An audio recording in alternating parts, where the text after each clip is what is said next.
네, 여러분 안녕하세요. 2023년 5월 9일 화요일 노영의 뉴스 인사이다 시작하겠습니다.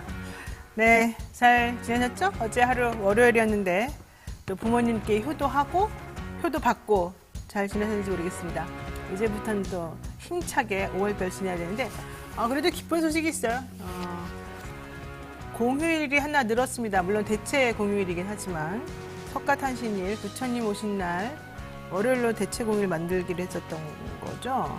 그렇고 보니까는 5월 달에는 진짜 빨간 날이 쉬는 날이 좀 더 많은 것 같습니다. 자, 여러분들 또 5월 29일을 기대하면서 우리 또 힘차게 한번 스타트를 해보겠습니다. 자, 오늘 방송 내용 간단하게 정리를 해드리겠습니다. 한동희 기자와 함께하는 뉴스빅 코너 준비되어 있고요. 이어서 대담한 대담 시간입니다. 민형배 민주당 의원하고 오늘 만나겠습니다. 민형배 의원은 일명 검수원복, 검수완박. 그 법안 때문에 탈당도 했다가 다시 복당도 했다가 좀 복잡한 과정을 거쳤는데 헌재 결정도 관련해서 있었죠. 이 얘기도 한번 해보고요. 요즘 현재 민주당 내부 상황.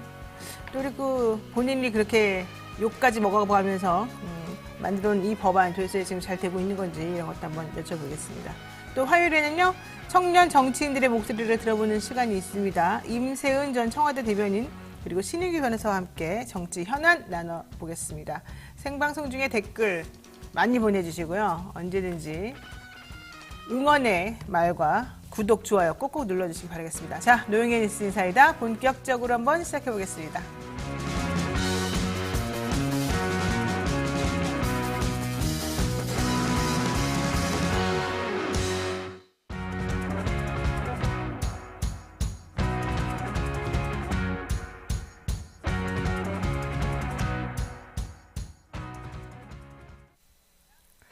네, 바쁜 아침에 꼭 알아야 될 뉴스만 엄선해서 대신 정리를 해드립니다. 듣기만 해도 이해가 쏙쏙 되는 뉴스픽 시간인데요. 오늘도 한동희 뉴스마터 기자 나와 있습니다. 안녕하세요. 안녕하세요. 네, 머리가 엄청 짧아진 것 같은데요, 갑자기? 네, 잘랐으면 주말 사이에 자르고 왔습니다. 근데 내가 어제 몰랐다는 거구나. 자, 이렇게 애정을 듬뿍 쏟지 않고 띄엄띄엄 네. 간헐적으로 쏟으면 이런 일이 벌어집니다. 자, 고라니님께서 4월 초파일 공교롭게 제 생일입니다. 이렇게 말씀하셨습니다. 고라니님 미리 축하드리고요. 덕분에 저희가 대치공일 또 하루를 즐겁게 보내겠네요. 자, 울트라 신사임당님 안녕하십니까. 드디어 실시간에 들어오셨군요. 고라니님은 이건 읽으면 안 돼. 섬소녀님이 한동희 나와라 그랬으니까 한번 우리 한 기자에게 빨리 마이크를 넘기겠습니다. 자, 민주당 공천 관련 기준을 만들었네요. 네, 그렇습니다. 제22대 총선 후보자 선출규정 특별당규 제정안을 확정 의결을 했습니다. 근데 음주운전 전력자와 투기성 다주택자 등 이제 예외 없이 탄력시키기로 해서 도덕성 기준을 조금 강화했다라는 평가가 현재 나오는데 일단 지난 3일과 4일 이틀간 중앙위원과 이제 권리당원 투표를 거쳤습니다. 중앙위원 투표를 보면은 찬성 83.15%, 반대 16.85%, 그리고 권리당원 투표에서 찬성 61%, 반대 39%로 이제 합산을 하면 찬성이 72.2%, 반대가 27%에 있는데 권리당원 투표에서 좀 주목할 만한 게 반대가 39%로 생각보다 높게 나타났습니다.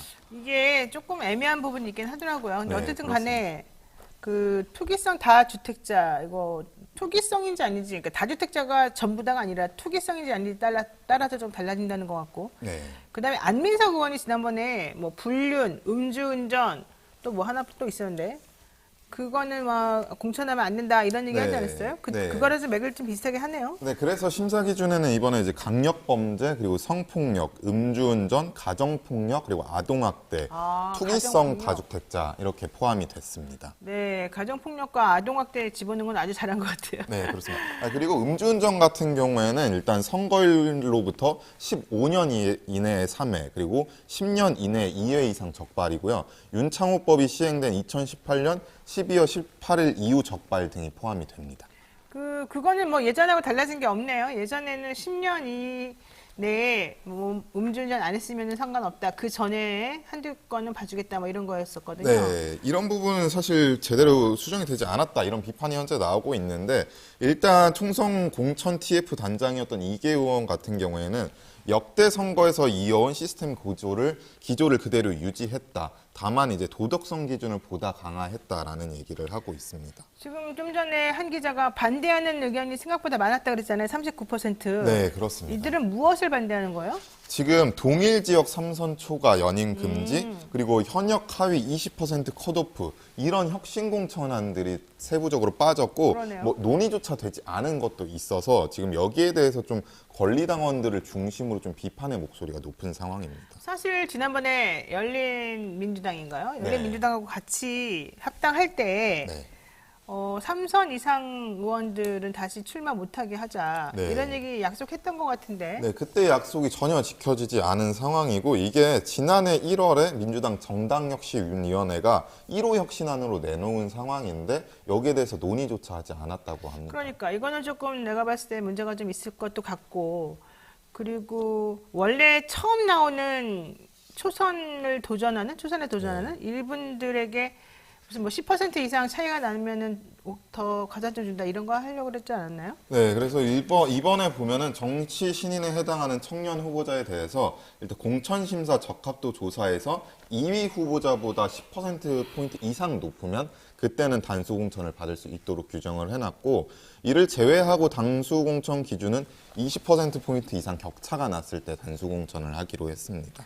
아, 점점 까다로워지는군요. 네. 민주당에서 국회의원 하시고 싶은 분들 당을 옮기셔야 되겠습니다.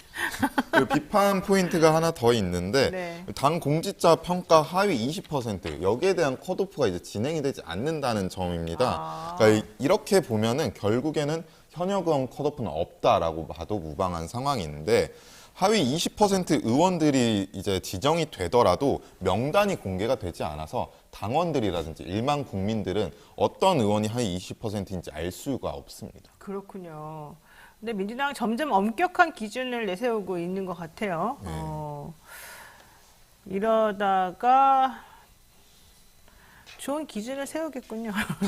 이러다가가 아니라. 자, 저기 보겠습니다. 어쨌든 2020년 21대 총선과 마찬가지로 국민 50%, 당원 50%를 반영하는 국민 참여 경선을 원칙으로 한다. 그리고 언제부터 언제까지 당비를 납부해야만 권리당원이 된다 이런 것도 있는 거죠? 일단 오는 7월 31일까지 입당한 당원 중에서 2023년 2월 1일부터 2024년 1월 31일까지 6회 이상 당비를 납부한 권리당원에게 선거권이 주어집니다. 그 민주당은 당비가 원래 얼마예요? 당비가 1,000원으로 알고 있습니다. 그럼 그렇게 경제적으로 아주 큰 부담은 아니군요. 네, 뭐 민주당 같은 경우에는 정당 보조금도 많이 받기 때문에 뭐 당비 자체가 중요한 것 같지는 않습니다. 당비가 비쌀 필요는 없다. 네. 근데 정의당은 당비가 10,000원인가 그러던데. 네, 정의당 같은 경우에는 뭐 지금 당 운영 자체도 힘든 상황이고 그러니까 그래서 당사 뭐 비용도 네. 모자란다 이런 얘기가 있던데. 자, 어쨌든 중요한 건 7월 31일까지 입당했어야 되고 2023년 2월 1일부터 2024년 1월 31일까지 6회 이상 당비를 납부해야만 난다. 그러니까 만약에 7월 31일까지 입당했다 그러면 8, 9, 10, 11, 12, 1. 그냥 한 번도 납부 안 하면 안 되는 그런 상황이. 4월까지 시간이 있어서 4월. 네. 아니잖아요. 2023년 2월 아, 1일부터 네네. 2024년 네, 1월 맞습니다. 31일까지니까. 자, 혹시라도 당원으로서 뭔가 의사를 표현하고 싶으신 분들 있으시면 이 규정 잘 이해하셔야 돼요. 왜냐하면 이게 지난번에 최민희 의원이 최고위원 나가려고 그랬거든요. 근데 그분이 그 당시에 사면 복권이 안 된 상태였기 때문에 본인이 당비를 늦게 내기 시작했어요. 네.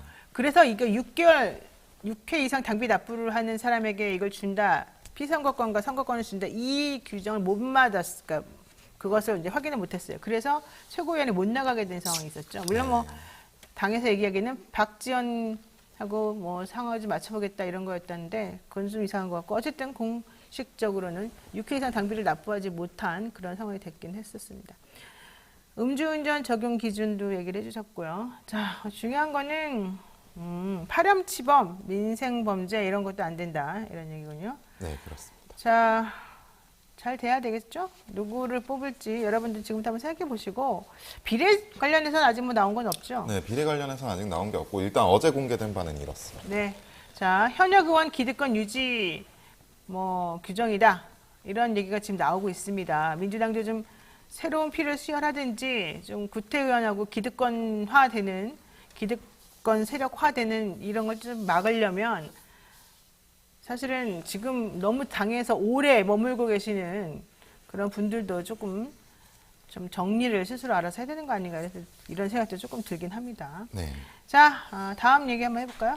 네, 이제 국민의힘 윤리위원회가 어제 김재원 태영호 최고위원에 대한 이제 징계 안건을 심의를 했는데 5시간 가량을 했는데도 결론을 내지 못했습니다. 그래서 이틀간 추가 사실관계를 확인하고 나서 10일 오후 6시에 이제 회의를 열어서 중개 수위를 결정하기로 결했습니다.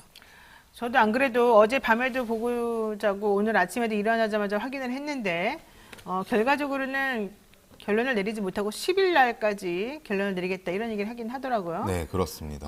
근데 김재원, 태영호 둘 다 스스로 물러설 생각은 없다면서요? 네, 지금 그래서 윤리위원회가 지금 자진 사퇴 의사를 이제 두 의원이 밝히지 않으면서 좀 시간을 벌어둔 듯한 느낌인데 네. 태영호 최고위원 같은 경우에는 녹취록 부분 관련해서 정부에 큰 부담과 누를 끼친 데 대해 죄송하다 이렇게 밝혔는데 이제 이진복 정무수석과 이제 공천에 대해서 전혀 언급한 적이 없다라고 부인을 하고 있고 이제 모든 것을 걸고 그런 발언을 하지 않았다라고 하면서 지금 최고위 사퇴에 대해서 지금 이제 할 수 없다라는 입장을 보이고 있고요. 김재원 최고위원 같은 경우에도 일단 소명을 윤리위에서 했고 자진 사퇴 요구는 어느 누구한테도 들어본 적이 없다라고 밝혀서 두 최고위원 모두 자진 사퇴는 하지 않을 것으로 보여집니다. 일단 둘 다 사과는 했습니다. 근데 태영호 의원 같은 경우에는 이진복 수석이 본인에게 공천 관련해서 얘기한 게 없다라고 한다면 네. 본인이 보좌관들한테 그렇게 얘기한 거는 도대체 뭐라는 거예요? 거기에 대해서 내가 거짓말한 거다 이런 얘기를 한 건가요? 네, 지금 계속해서 입장문이 나왔던 거를 보면은 과장된 얘기일 뿐이다라는 얘기를 계속하고 있는 상황이기 때문에 이 부분에 대해서 유승민 전 의원 같은 경우에도 만약에 윤리위원회가 태영호 최고위원이 그냥 보좌진들을 과장한 것이다. 이렇게 기정사실을 하고 징계를 한다면 사퇴가 꼬일 수 있다. 만약에 태영호 최고위원이 마음이 바뀌어서 녹취록 내용이 사실이었다고 얘기를 한다면 어떡할 거냐. 이런 비판도 지금 하고 있는 상황입니다. 그리고 사실 이거 태영호 의원이 그냥 이거 같아요. 나 이진복 수석에 대해서 아무 말도 안 할 테니까 혹은 공천에 대해서 아무 말도 안 할 테니까 나 징계할 때 좀 고려를 하시오. 네. 그런 말로 좀 들리지 않아요? 네, 현재 그런 상황이기도 합니다. 근데 이제 뭐 윤리위가 시간을 조금 벌기는 했는데 내용이 조금 여진이 계속 될 수 있다 이런 지적이 나옵니다. 그러니까 두 최고위원이 만약에 징계 결과를 받아들이지 않고 재심을 청구한다라고 하면은 30일 이내에 이제 재심을 의결해야 되는데 이것조차 받아들이지 않으면 이준석 전 대표 당시처럼 가처분 신청까지 갈 수 있다 이런 얘기가 나옵니다. 네. 자, 국민의힘 당규에 따르면 징계를 받은 당원은 의결 통지 10일 이내에 재심을 청구할 수 있고 재심 의결은 재심 청구 30일 이내에 해야 한다. 하지만 그때까지는 최고위원 활동은 제한되지 않는다 이런 얘기군요. 네. 이거 되게 뜨거운 감정일 것 같아요. 이렇게 분란을 일으킨 의원을 솜방망이 처벌할 수 없고 지금 이준석 대표와 그 젊은 권리당원들이 눈에 불을 켜고 지금 어떻게 징계하나 보자 이런 상황이잖아요. 네, 그렇습니다. 이게 유상범 수석 대변인이 뭐 관련해서 얘기를 한 게 있는데 이양희 윤리위원장 같은 경우에는 정치적 활동을 많이 했기 때문에 그런 판단을 내렸을 것이고 그리고 지금 황정근 위원장 같은 경우에는 변호사 출신이기 때문에 징계를 내릴 때 법적인 부분을 상당히 많이 고려할 것 같다. 이런 얘기도 나오고 있어서 이제 그쪽에서 이제 뭐 이준석 대표를 지지하는 권리당원 측에서 좀 반발이 조금 있는 것 같아요. 네. 황정근 윤리위원장은 판사 출신이죠. 그리고 김현장에 있다가 지난번에 나왔습니다. 네, 한동희 기자 여기까지 하겠습니다. 고맙습니다. 네. 네, 여러분 생방송 하고 있습니다. 댓글 참여 계속해서 부탁드리고요. 저는 잠시 후 대담한 대담으로 돌아오겠습니다.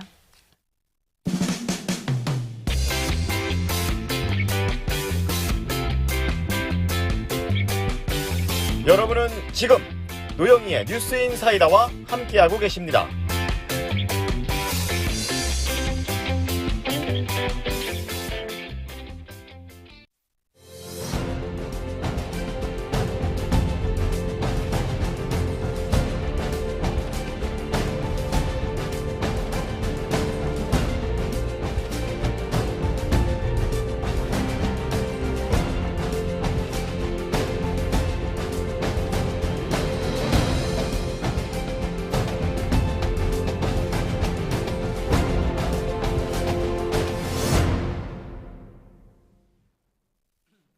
네, 노영희 뉴스인사이다 함께하고 계십니다. 지난해 4월 검찰의 수사권 축소 법안 처리 당시에 법사위 안건조정위원회에서 이분의 역할이 없었다면 검찰개혁의 단초를 마련할 수 없었을 것이다.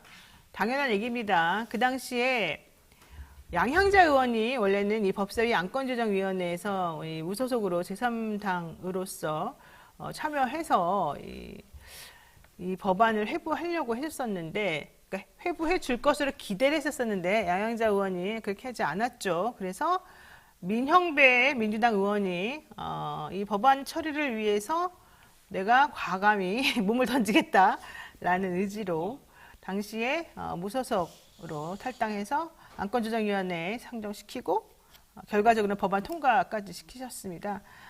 그 이후에 사실은 여기저기서 이거는 너무 꼼수 아니냐 이런 얘기까지 들었지만 그렇다 하더라도 정치는 원래 좀 그런 식으로 할 수밖에 없는 거 아닌가 생각이 개인적으로 들고요. 헌재에서 해당 법안의 효력을 유지한다는 최종 결정을 내리면서 좀 정리는 됐습니다. 그래서 오늘 저희가 민영배 더불어민주당 의원 모시고 당시 상황 그리고 앞으로 있을 검찰개혁 문제 내지는 정치권 현안에 대해서 한번 이야기 나누도록 하겠습니다.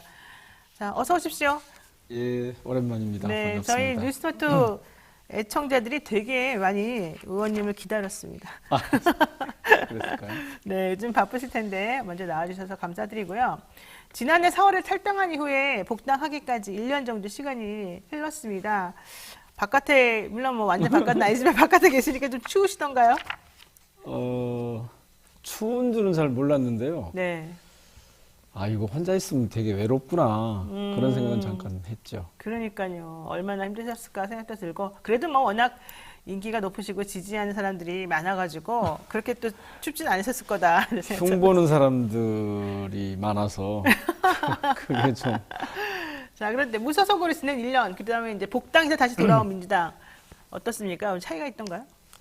민주당이요? 네, 바깥에다 보낸 민주당은, 거하고. 네.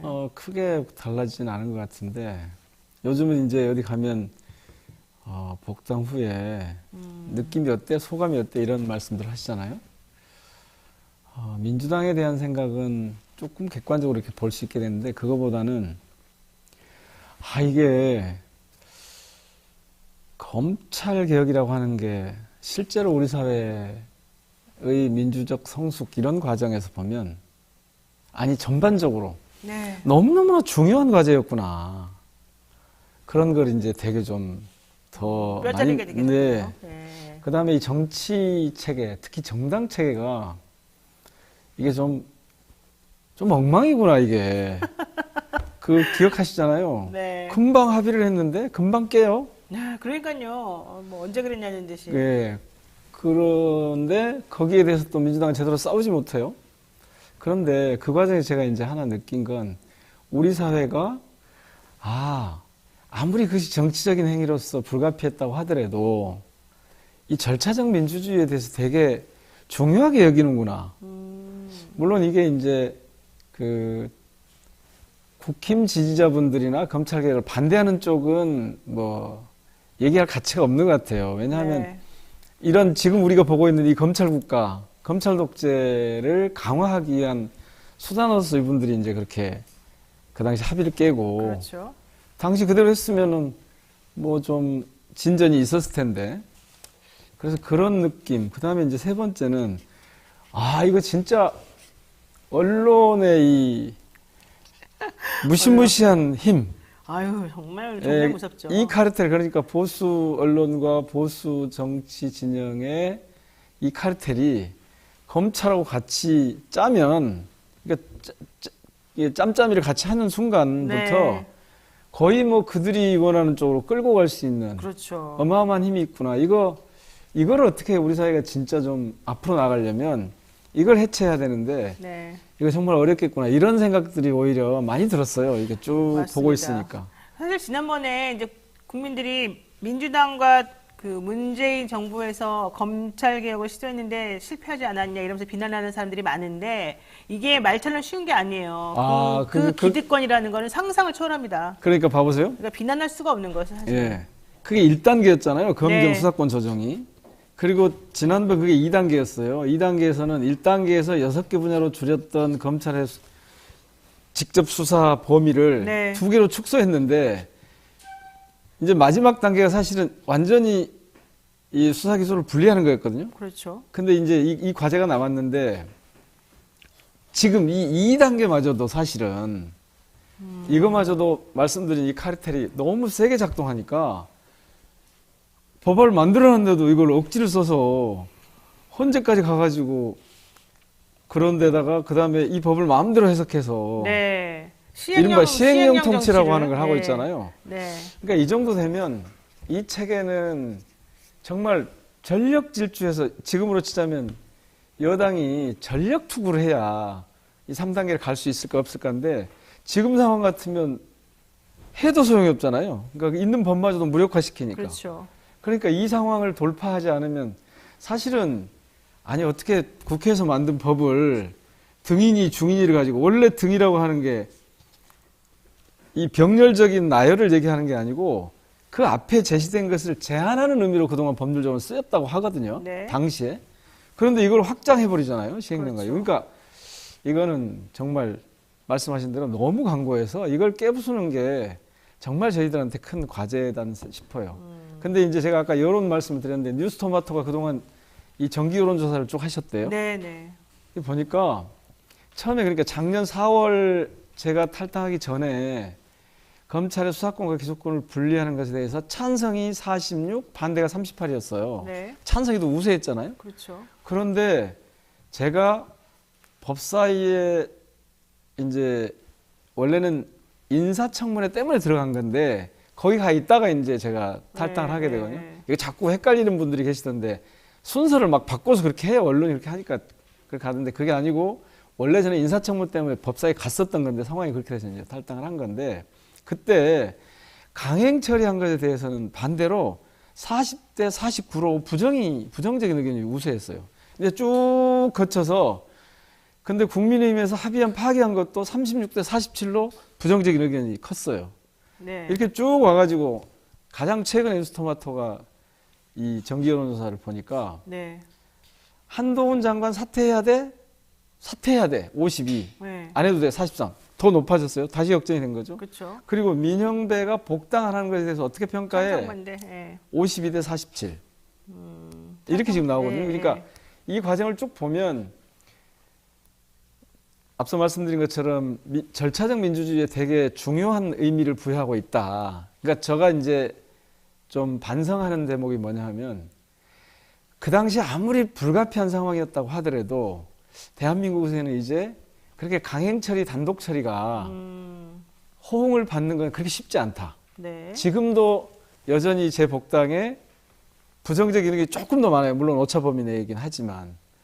그래서 사실 이제 제가 드는 생각이 뭐냐면 아, 국회가 저렇게 특정 세력이 혹은 특정 집단이 발목을 잡으면 처리할 수 없게 된 국회 운영 구조. 그렇죠. 요걸 빨리 바꿔줘야 되겠구나. 이 생각을 아주 심하게 했어요. 그러니까 지금 뼈저리게 뭐 느끼셨군요. 안건 조정 같은 걸 저희들이 한 거는 국회법을 지키려고 한 거거든요. 그렇죠. 그런데 지키려고 했어도 그 과정 자체가 차분하게 절차적으로 일정한 단계를 거쳐서 가지 않으면 국민들이 50% 이상 찬성을 얻기가 쉽지 않은 구조더라고요.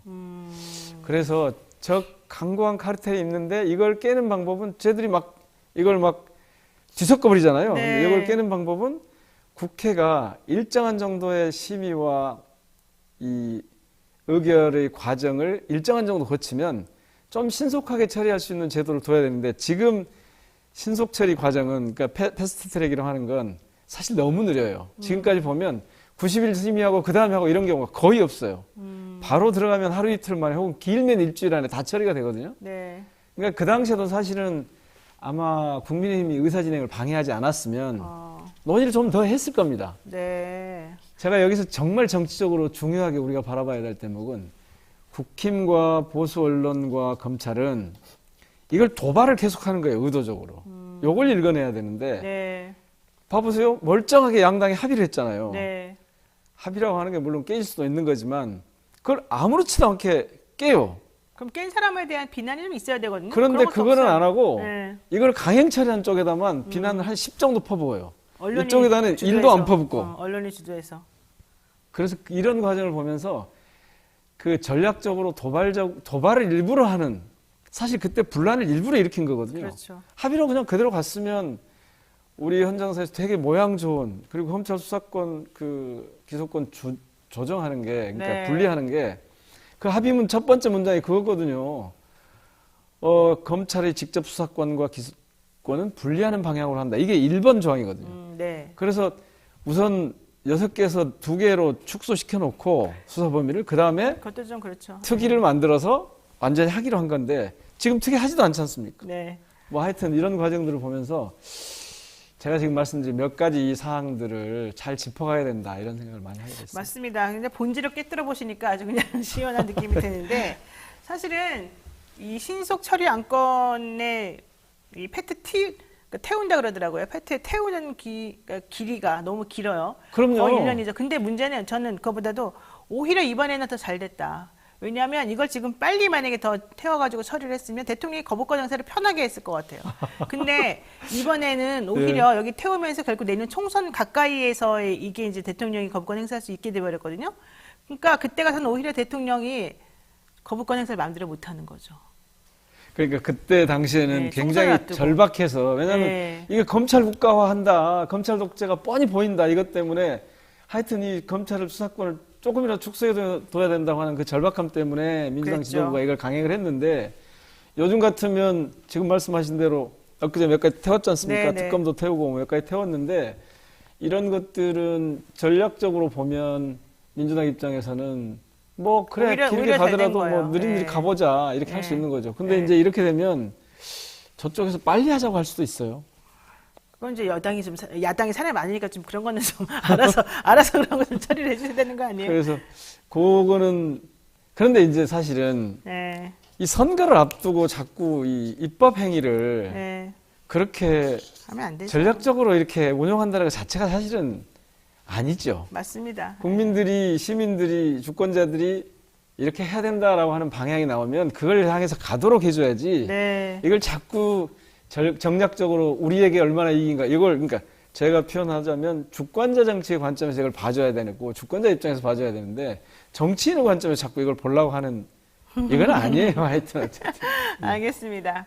자, 어쨌든 힘겹게 통과시킨 검찰 수사권 축소 방안 정말 거의 혼자 사지를 왔다 갔다 하셨었는데, 결과적으로는 정부가 시행령 통치를 통해서 좀 힘을 빼버렸습니다. 좀 전에도 말씀하셨지만 시행령 통치는 정말 없어져야 될 아주 문제가 많은 그런 상황인데요. 이건 나중에 역사적으로 좀 심판을 받을 것으로 조금 판단되고요. 중요한 건 헌재에서 판단을 했습니다. 이 법은 입법권 존중의 차원에서 유지하는 게 맞다. 다만 그렇게 당까지 벗어가면서 이런 식으로 하고, 그다음에 여당 국회의원들이 표결 심의할 수 있는 권한도 이렇게 막 망가뜨리고 막고, 이거는 좀 부적절하지 않았냐, 이런 얘기 나오거든요. 저는 그 문제는 조금 전에 말씀드렸지만 이걸 자꾸 정략적으로 보지 말고 정말 이 법치국가라고 하는, 그리고 입법권이라고 하는 이런 관점에서 보면 시행령 통치라고 하는 건 정말 있을 수가 위헌이에요. 없네요. 그리고 네. 그런 걸 자행하는 그런 장관은 사실 장관 자격이 없어요. 아니, 법무부 장관이 스스로 국회가 해놓은 입법 권한을 그냥 무력화시킨다? 네. 이게 어떻게 민주주의 국가에서 법치국가에서 있을 수 있는 일이에요. 그래서 그렇죠. 저는 요즘 무슨 생각을 좀 하냐면, 우리가 삼권분립 그러는데, 네. 입법, 사법, 행정 이 3권 말고 이 검권 같은 게 있어서 이거 사권분립 국가 같은 그런 느낌이 들 정도예요. 그러니까 이게 검찰이 좀, 이거는 아니거든요. 저 아무리 그래도 이런 정도 하면 저한테 절차적 민주주의를 왜 안 지켰어라고 하는 비판도 하면 안 돼요. 그렇죠. 본인들은 아니, 검찰은 마음대로 다 하고 네. 입법 쪽에서는 불가피하게 강행 처리, 단독 처리할 수밖에 없을 때 하지 말아라? 이건 말이 안 되는 거죠. 사실은 그렇죠. 이건 뭐 한동훈 장관 탄핵 같은 거는 진즉했어야 되는데, 저는 민주당이 왜 이걸 못하는지 이제 복당했으니까 다시 한번 좀 주장을 해볼 생각인데요. 아니, 헌재에서도 이 부분에 대해서 명백하게 결정을 해주잖아요.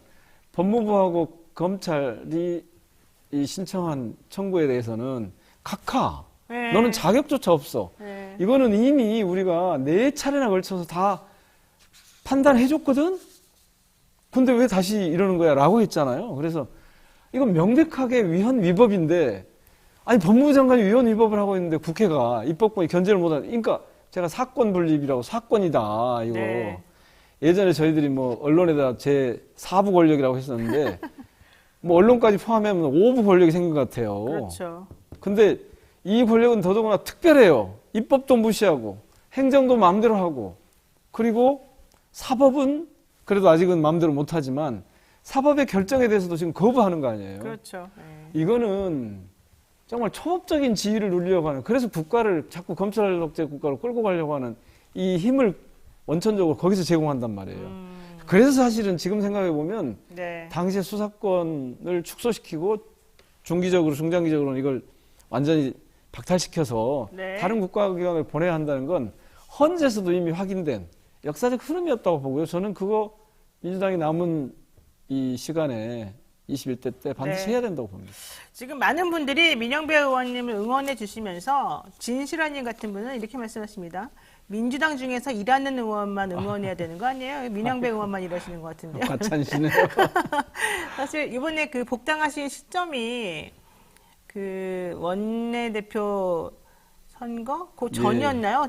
그 직전이었죠. 네, 네. 직전에.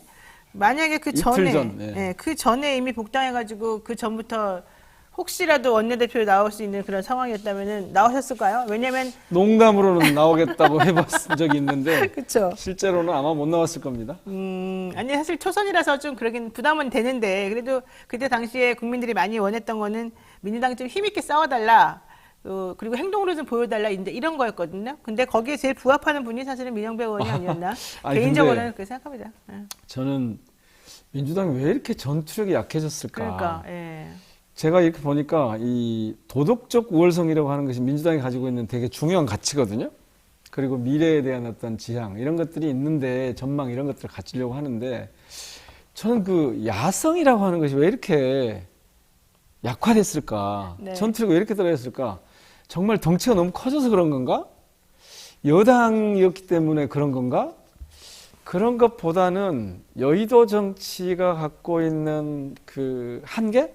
이런 것 때문인 것 같아요. 그러니까 그래요? 밖에서 국민들이 보면 이게 쉽게 보이는데 여의도 안에 딱 들어오면 저도 자꾸 자기 점검을 하거든요. 자꾸 들어오면 가만히 있어. 내가 좀 이거 좀 거칠어진 거 아니야? 심하게 하는 거 아니야? 이런 생각이 들 때마다 조심조심하고 특히 여기서 이제 중요한 게 이른바 중도층이라고 하는 네.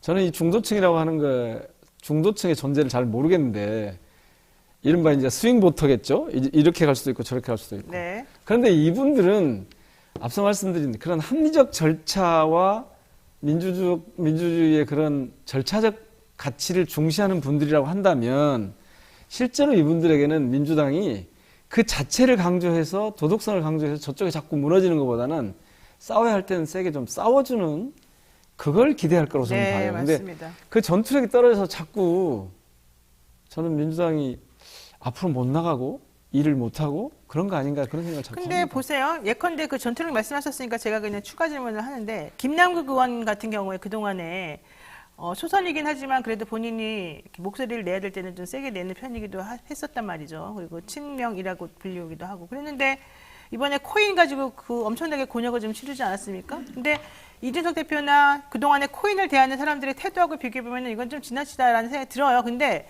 사람들이 이제 물어봐요. 왜 그렇게 김남국 의원에 대해서는 이렇게 코인 가지고 난리를 치냐라고 물어보니까 진중권 교수가 민주당이니까 그렇지 이런 말을 했습니다. 자, 민주당이니까 그렇다고 무슨 말일까 도대체? 그게 그 지금 말씀드린 그 부분이에요. 네. 그러니까 똑같이 잘해도 민주당은 별로 칭찬하지 않아요. 그렇죠. 국힘은 많이 칭찬해요. 네. 똑같이 똑같이 못해도. 잘못하면 민주당은 원래 그런 정도 하면 안 돼 이렇게 되는 거고 더 비난을 많이 받죠. 훨씬 더 비난을 많이 받고 국힘은 똑같이 잘못해도 원래 그런 정당이니까 하는 게 있어요. 이제 여기서 좀 주권자 시민들께서 잘 봐주실 게 자꾸 그런 프레임을 조장하는 게 뭐냐는 거죠. 이게 보수 언론이란 말이에요. 그래서 그 보수 언론의 그런 프레임, 특히 저만 해도 위장탈당이라고 하는 있지도 않은 프레임을 씌웠어요. 뭐 꼼수를 썼다, 뭐 강행 처리를 했다, 기획을 했다 그렇게 얘기하면 받아들일 수가 있는데 일종의 편법은 편법이다. 이렇게 네. 볼 수 있는 거죠. 그러니까 네. 절차적 그 훼손이 있다라고 하는 부분에 대해서는 뭐 그렇게 보는 분들이 다수였기 때문에 현재에서도 그렇고 그게 있었다. 그런데 우리 불가피했어 라고 하는 걸 좀 봐주셔야 되는데 민주당에 대해서는 그거 안 봐주시는 거예요. 너무 무섭더라고요. 좀 추상 같은 냉혹함으로 딱 너무 무섭게. 사실 이것은 민주당의 네. 굉장히 좋은 시선이기도 하고 아주 불리한 시선이기도 하고. 그렇죠. 그러니까 이제 당장 딱 눈앞에 선거 같은 게 닥치면 이게 굉장히 불리하게 작동을 해요. 시간적 여유가 있으면 그 진정성이나 그것이 갖고 있는 의미 이런 것들을 좀 더 확인해 나갈 수가 있고 그러면 민주당이 회복할 수가 있는데 그렇죠. 그러니까 저쪽에서 자꾸 선거 전략 칠 때 그런 걸 한단 말이에요. 그래서 이 부분을 저는 뭐 민주당이 그런 도덕적 우월감이나 미래 전망이나 뭐 이런 부분에 대해서 높이 평가해 주는 거 오케이. 그리고 그런 분들이 지지하는 정당으로 정체성을 가져가는 건 좋습니다. 저는 좋다고 보는데 네. 다만 이것이 어떤 정치적 상황에서 실질적인 그 가치를 무력화시키게 될 때 그때는 좀 아프더라고요. 그렇죠. 예. 지금 말씀 들어보니까 저는 당적은 없습니다만은 국민의힘당에 입당해야 되겠다 이런 생각 갑자기 드네요. 그거는 순간의 어떤 상황을 정치를 네. 해가는 데서는 유리할 수도 있고 혹은 역사적으로 보면 결코 그렇지 않을 테니까 혹시라도 그런 시도하지 마시기 바랍니다. 왜 역사적으로도 좋았던 것 같은데. 아닙니다. 아니에요? 집권을 네. 여러 차례 하긴 했지만 그것이 네. 국민들에게 주권자들에게 정당성을 대한민국에. 인정받는 네. 그리고 좋은 정권으로 기록된 그런 게 거의 없었기 때문에 그냥 그런 시도는 안 하시는 게 좋겠습니다. 알겠습니다. 그냥 자, 민주당으로 오십시오. 민주당. 강성환님께서 민주당은 야성이 없는 게 아니라 야성 있는 의원을 당 내부에서 왕따시키는 게 문제입니다. 이거 맞나요? 이게 제 입으로 좀 그렇게 뼈가 말씀드리기는 아프죠? 어려운데 예, 예.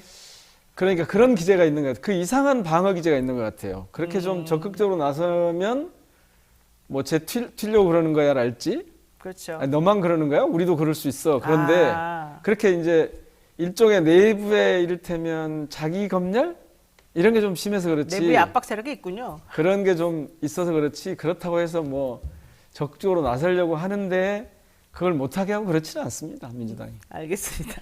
왕따 시키고 그러지는 않습니다. 아니 저를 복당익 시키라고 그렇게 막 여러 의원들이 소명도 하고 그랬잖아요. 근데 기자회견도 복당시키지 하고. 말라는 또 의원들도 있었던 걸로 제가 알고 있어서.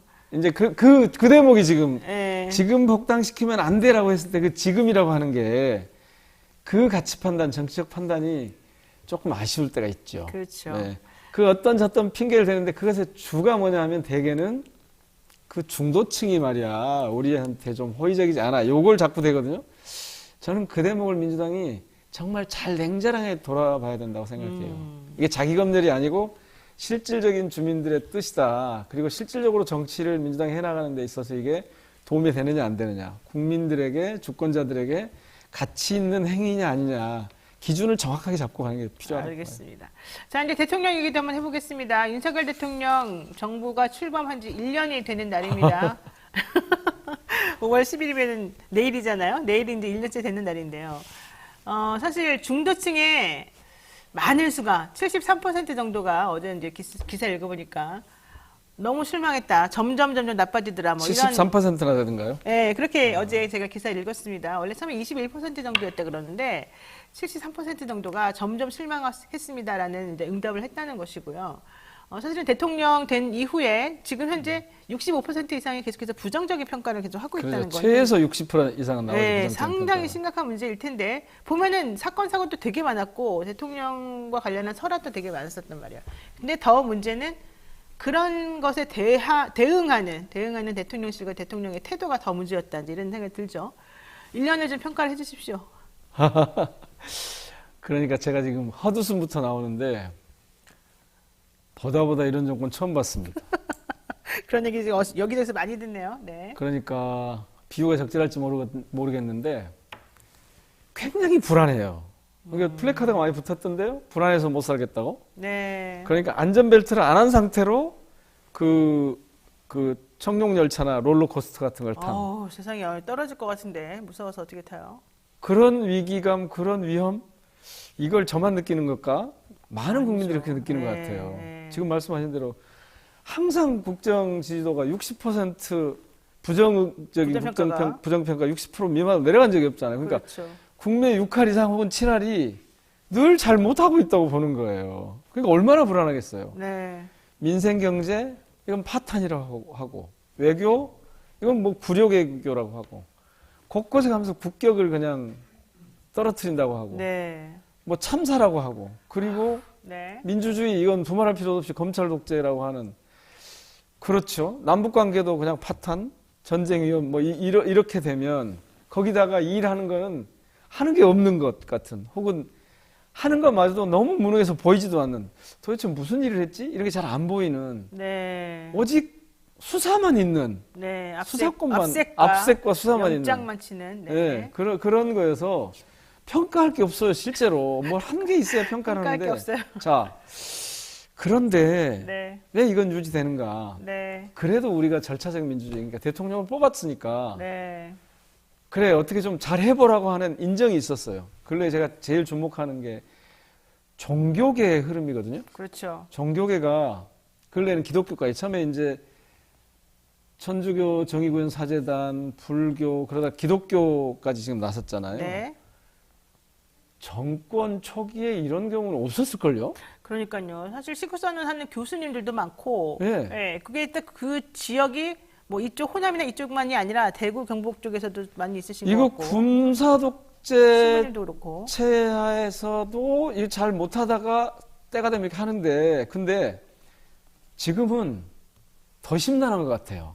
뭐 우리가 거기다 비교할 일은 아니지만 그 뭐 군부독재, 군사독재가 잘했다는 건 전혀 아니지만 네, 네, 상태가 더 안 좋은 것 같아요. 그러니까 아니 세상에 제가 얼마 전에 그 광주의 5.18 광장에서 전국사재단 그러니까 정입구현 전국사재단 네, 전국사재단이 그 시국 미사를 했어요. 네, 거기를 이렇게 가봤는데 이렇게 말씀들 하시더라고요. 우리가 처음에 탄생했을 때는 잘하기를 기원했다. 그렇지. 예. 그런데 여러 사건, 뭐 12구 참사 같은 이런 사건과 외교와 이런 과정을 거치면서 아무리 봐도 안 되겠길래 경고를 여러 번 했다. 그런데 그마저도 외면해서 이제 우리가 퇴진하라고 요구할 수밖에 없게 됐다. 그러니까 어느 분이 물어요. 언제까지 퇴진 운동을 할 거냐 그래서 네. 끝날 때까지 계속 할 거라고 그러더라고요. 신부님들께서 그렇게 네. 공개적으로 그때 한 2,500명 많이 들어오셨더라고요. 네. 오셨던데 그거 보고 아 지금 상황이 정말 평가를 어떻게 해야 될지 모를 정도로 한 일이 없고 불안한 그런 상황이어서 국정평가 어떻게 하느냐 그러면 저는 글쎄요 검찰이 나댄 거 말고 뭐 한 게 있습니까? 네, 이렇게 알겠습니다. 아 이게 뭐예요 이게 아니 봐보세요 어떻게 해서 민주당의 당 대표가 있는데 거기는 싫고 원내대표한테 만날 수 있다는 이런 이게 무슨 정치에 ABC가 있는 거예요? 대통령한테 여쭤봐야 될 것 같아요. 그래서 저는 제가 탈당했을 때 합의해놓고 나서 그걸 아무렇지도 않게 깼다고 봐요. 그 합의를. 그러니까 그런 DNA가 우리가 그냥 힘으로 뭐든 할 수 있어. 그것도 제도화된 법적 근거가 있는 검찰 수사권이라고 하는 이거 가지고 뭐든 할 수 있어. 네. 그러니까 검찰 세력을 전면에 포진하잖아요. 그래서 지금부터 그런 얘기 나오는 거 아니에요. 야 내년 총선에 검사들 대거 나오는 거 아니야? 이런 얘기 나오는 거 아니에요? 그 얘기가 서초동에 계속 파다하게 좀 퍼지고 있긴 합니다. 예. 아니, 심지어 그런 뭐 거기까지만 하죠. 네, 더 해봐야 거기까지 뭐. 해야 될 것 같고 지금 시간이 막 다 벌써 지나가 버려가지고 질문이 잔뜩 남았는데 몇 가지만 추려서 해야 될 것 같습니다. 한일 정상회담 평가 안 할 수가 없습니다. 지금 기시다가 어제 일본으로 돌아갔는데요.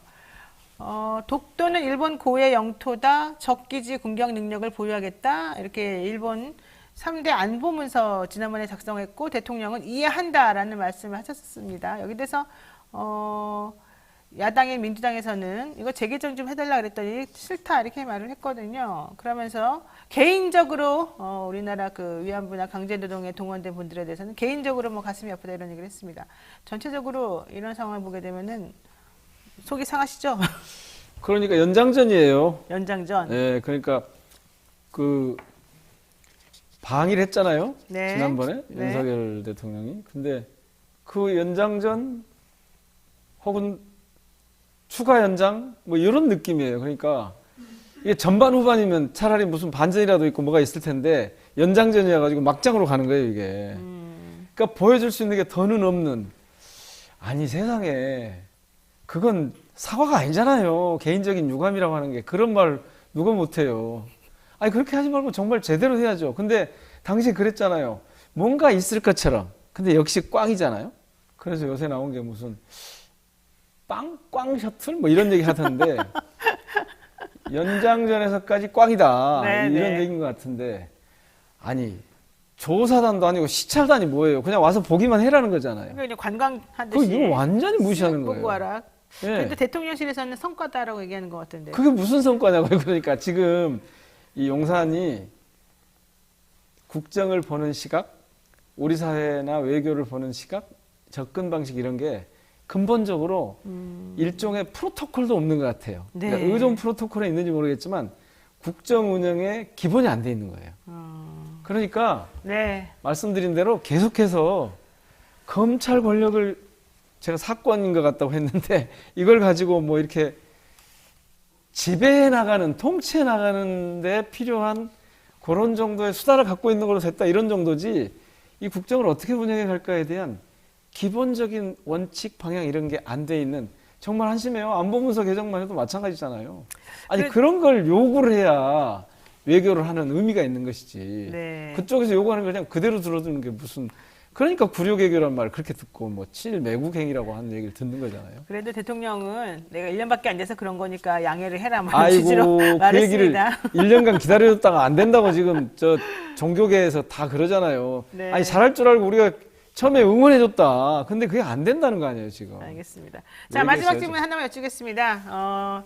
태영호 최고 국민의힘 그리고 김재원 수석 최고에 대해서 지금 징계 수위를 결정하는 일이 남아 있는데요.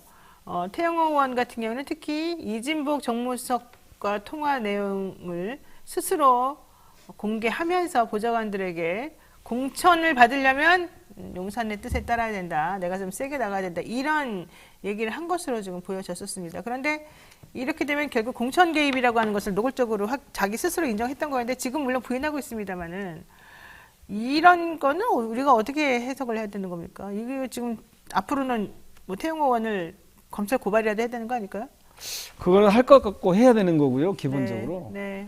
저는 이 정권이 정부가 정말 심각하다고 봐요. 기억하실지 모르겠지만 하시겠지만 네. 네.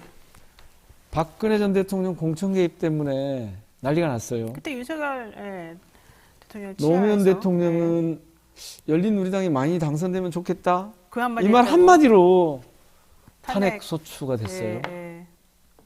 이 정도면 정무수석이 이 정도 얘기하면 이건 대통령실의 공천 개입이 명백하잖아요. 저는 이걸 어떻게 피해가려고 저럴까? 그러니까 이런 거예요. 그냥 우리 앞에 누구도 네. 우리가 뜻하는 바대로 해야지 그걸 거스릴 수 있는 세력은 없다라고 보는 것 같아요. 용산에서 그렇게 보고 그러니까 있다. 정치가 없는 거예요. 제가 앞서 아. 말씀드린 것처럼. 용산은 대통령이 정치를 하는 게 아니고 통치하는 거예요, 그냥. 그러네요. 우리가 통치. 마음대로 하려는 거다. 사실 이런 얘기를 아무렇지도 이전에 경험이 없으면 모르겠는데 수석이 얘기한 건 사실은 대통령 뜻 아니에요. 그렇죠. 수석이 지 마음대로 해요? 그렇게 할 수 없는 거잖아요. 박근혜 대통령 때도 박근혜 대통령이 직접 얘기한 게 아니에요. 아니 그럼요. 네, 그 당시에도 네. 정무수석이 그런 거예요. 네. 그리고 그 박근혜 대통령이 그걸로 해서 징역 2년 선고받았어요. 네, 2년 받았습니다. 그 당시에.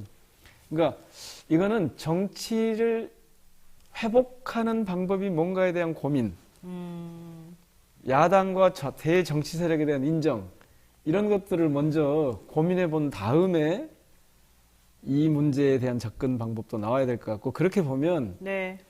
이철이도 이철인데 그보다 더 중요한 건 윤석열 대통령이 용화대로 용산이 대통령실이 정치가 정상적으로 돌아가도록 우리도 함께 하겠다라고 하는 네. 빨리 야당 대표도 만나고 세상에 방일 외교하고 와서 야당 대표한테 설명도 안 하는 이런 결례가 이거 정치 아니거든요 지금. 그렇죠. 사실 설명을 좀 해줘야 되는 거죠. 빨리 이 무정치 상태, 반정치 상태, 정치 파괴로부터 탈출하시기 바랍니다.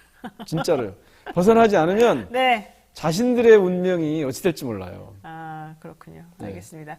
민주당 이번 달에 의원들 전원이 참석하는 1박 2일 워크숍이 예정돼 있다 그러는데 거기에서 조금 좋은 의견이 나와서 국민들에게 설득할 수 있고 그렇게 이겼으면- 가도록 해야 갔으면 되는데 좋겠습니다. 예. 네, 쉽지는 않아 보여요. 왜냐하면 제가 쉽지 전에 않아요. 보니까 예. 박홍근 지도부에서도 그 한번 옥샵을 했잖아요. 가령 법사위를 넘겨줬잖아요. 네. 그런 때 나오는 건데 그때 저는 이번에는 정말 쇄신한, 혁신한 조금은 더 진보적인 그런 결정이 나왔으면 좋겠어요. 자꾸 이걸 그 지나치게 여론을 의식하면서 자기 정체성과 어울리지 않는 그런 결정이 나오지 않았으면 좋겠다. 너무 이번에는. 겁이 많고 너무 절제 너무 아따 뭐 뭐 겁까지는 좀 심하고 역풍 얘기를 맨날 예, 하면서 역풍 얘기를 예. 잘 봐서 해야 된다. 그만 좀 했으면 좋겠다. 예, 알겠습니다. 그러지 않기를 기대합니다. 네, 어쨌든 복당 같아서 축하드리고요. 자주자주 좀 모시겠습니다. 축하. 예, 예, 요즘 네. 저희 지역구에 가면 네, 예, 축하를 많이 해주십니다. 근데 그럼요. 저는 사실은 무겁습니다. 그렇죠. 사실은 그 제가 앞서 3단계라고 말씀드렸는데 검찰 수사권 기소, 수사 기소 분리를 21대 내에 하고 가는 게 민주당의 책무라고 생각하는데 이게 좀 제대로 될까 해서 사실은 좀 무겁습니다. 네. 답당을 했는데. 네, 오늘 민영배 의원과 말씀 여기까지 들어야 될 것 같습니다. 지금까지 민영배 더불어민주당 의원과 함께 이야기 나눴습니다. 고맙습니다. 더불어민주당 의원이 돼서 고맙습니다. 자꾸 무소속이라고 해서 그랬는데. 그러니까. 고맙습니다. 고맙습니다. 예. 네. 네, 노영희 뉴스 인사이다 지금 함께하고 계시고요. 잠시 기다리시면 의사당 1번 출구로 돌아오겠습니다.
네, 매주 화요일에 만나는 청정시대가 있죠. 젊은 청년 정치인들이 이 세상, 이 상황을 어떻게 바라보고 있는지 우리들에게 솔직한 심정을 이야기해주는 그런 시대입니다. 자, 이름을 우리가 바꿨습니다. 의사당 1번 출구로.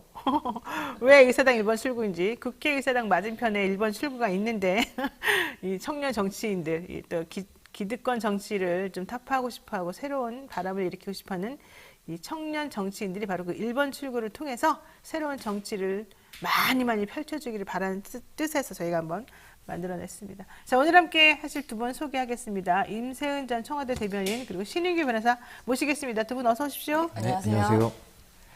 네, 좀 전에 민영배 의원 얘기도 들으셨습니다마는 기시다 후미오 일본 총리 방한 일정 마치고 떠나면서 이 정부 여당과 야당의 평가가 극렬하게 지금 엇갈리고 있습니다. 정부 여당에서는 봐라, 한일 관계가 이렇게 잘 되고 있지 않냐 이런 얘기를 합니다만 야당에서는 역사를 내다 팔았다. 도대체 뭐냐 이게.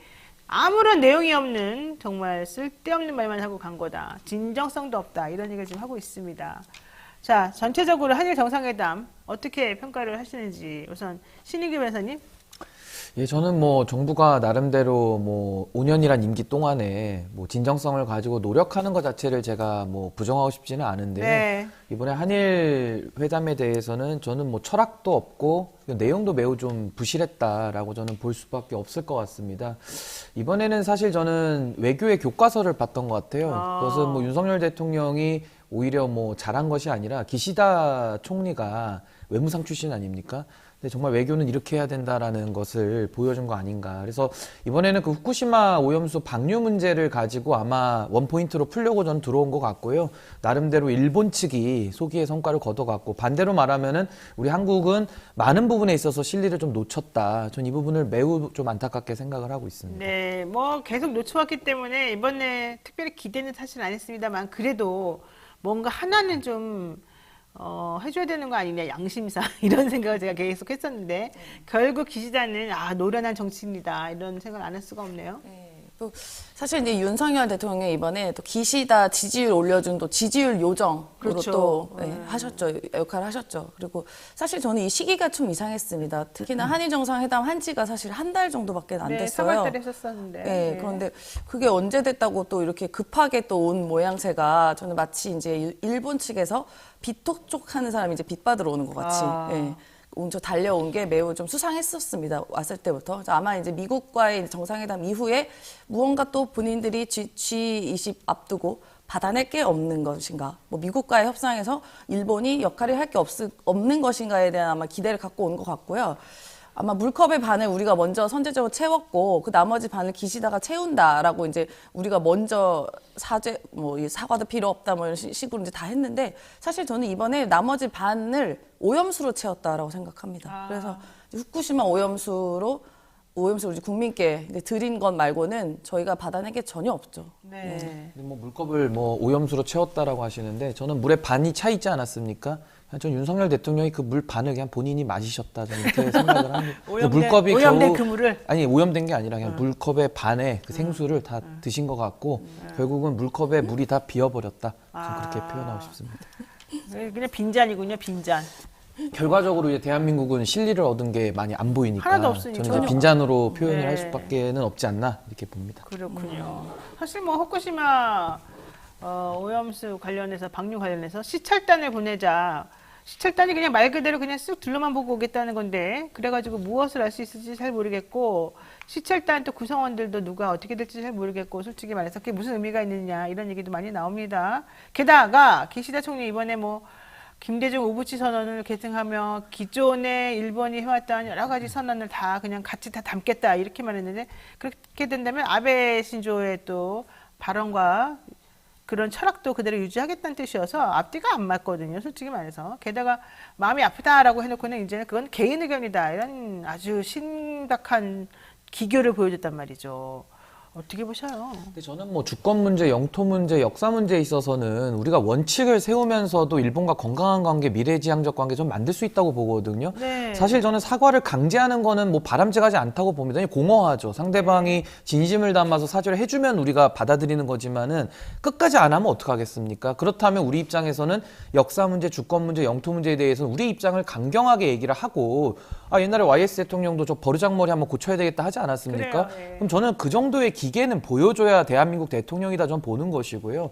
자꾸 이 후쿠시마 오염수를 뭐 광우병 사태와 비교를 하는데 광우병 같은 경우는 검증된 위험을 갖다가 선전선동이 돼가지고 나라가 시끄러웠던 것이고 이 후쿠시마 오염수 같은 경우는 아직 검증되지 않은 미지의 위험 단계거든요. 그렇다면 국민의 건강권과 생명권이 달려 있고 또 나중에 이것이 그런 수출 후쿠시마 오염수가 가미된 그런 농수산물에 대한 수입 규제를 해제해야 되는 문제까지 이어지기 때문에 저 이 부분은 검증되지 않은 위험의 영역을 우리가 시찰단을 보내가지고 마치 일본이 하는 거 빌드업 따라가면서 우리나라는 옆에 가가지고 명분만 쌓아주는 전 이런 식으로 하는 것은 이건 좀 외교가 아니다. 전 이런 생각을 합니다.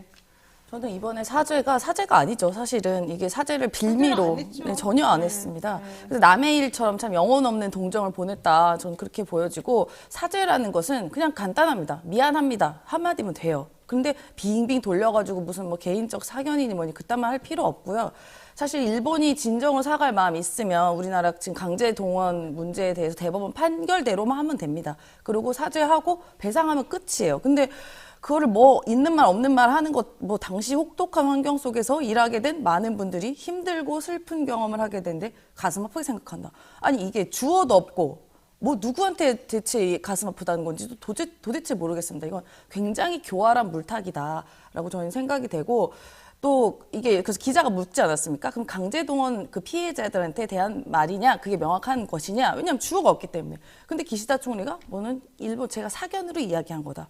아니 사견을 쓰실 거면 본인 인스타에 쓰시면 됩니다. 네. 이 정상회담에 와가지고 그걸 사견을 왜 얘기하시는지 모르겠어요. 그래서 일본 총리의 이 발언이 이 자체도 매우 옹색하지만 이런 진정성 없는 태도에 대해서 뭐 사죄 반성 이런 거 전혀 찾아볼 수 없는데 그걸 괜히 확대 과장하는 윤석열 정부와 윤석열 대통령이 참 우스꽝스럽게 됐죠. 네, 사실 기시다 얘기 듣고 저는 야 여기서도 유체 이탈 화법이 나오는구나.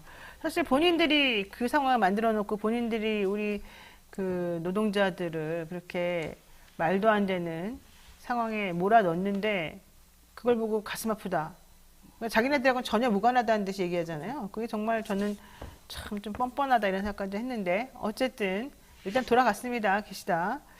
자, 윤석열 정부 1년 총평에 대해서 얘기를 한번 해보겠습니다. 내일이 윤석열 대통령 취임한 지 1년 되는 날인데요. 우선 본격적인 이야기 하기 전에 대통령이 당선 당시 했던 발언을 한번 먼저 들어보겠습니다. 윤석열 정부가 국민의 고통과 마음을 보듬지 못하고 국민의 신뢰에 보답하지 못한다면 준엄한 목소리로 꾸짖어 주십시오.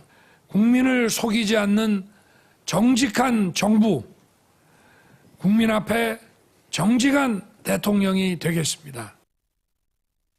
윤석열 정부가 국민의 고통과 마음을 보듬지 못하고 신뢰에 보답하지 못한다면 꾸짖어달라. 국민을 속이지 않는 정직한 정부, 국민 앞에 정직한 대통령이 되겠다라고 말씀하셨는데 저대로 다 됐을까요?